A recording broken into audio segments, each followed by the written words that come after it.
ប់ធ្វើឲ្យអូនធ្លាក់ជ្រោះស្នេហាធ្វើឲ្យរូបស្រីឈឺផ្សាស្រក់ទឹកមេត្តាខ្លោចផ្សាអិនលហែមានអ្នកថ្មីគេលួងលោមប្រឡំសុំស្នេហ៍ពេលនោះនួនអងជើគេដើម្បីភ្លេចបងតែមានថ្ងៃមួយបងនឹកដល់ស្ងួនបេះដូងត្រូវការនឹមនួនទូរស័ព្ទទៅស្ងួនចង់ប្រាប់អត្ថន័យអូនប្រាប់ថាបេះដូងអូននៅអាឡ័យបើសិនបងព្រមវិលវ័យចិត្តកាយចរណៃរងចាំទទួលជីវិតជួបព្រួយបេះដូងរំជួយក្នុងអរ៉ាព្រោះស្រីរាយរាប់អំពីរឿងក្តីស្នេហាថារូបអូននឹងគី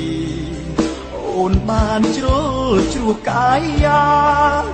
លឺហើយស្ទើរសូនសង្ខាអូនប្រាប់ថា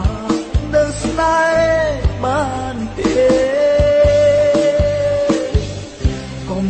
ហោះគ្រប់យ៉ាងមកពីរូបខ្ញុំពេលមុនបោកប្រាំងចិត្តមុំឲ្យអូនយំស្ទើរខ្សែជី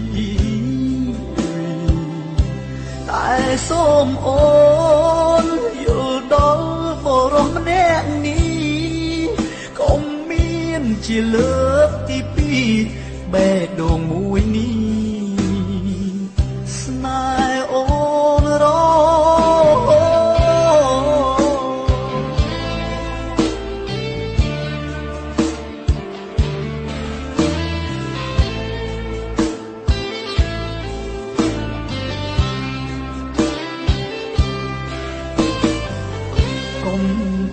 គ្រប់យ៉ាងមកពីរូបខ្ញុំគ្រាមុនបោកប្រាំងចិត្តមុំឲ្យអូនយំស្ទើរខ្សែជីវិតតែសូមអូនយល់ដល់បរិសម្នាក់នេះកុំមានជាលើកទីពីរបេះដូងមួយ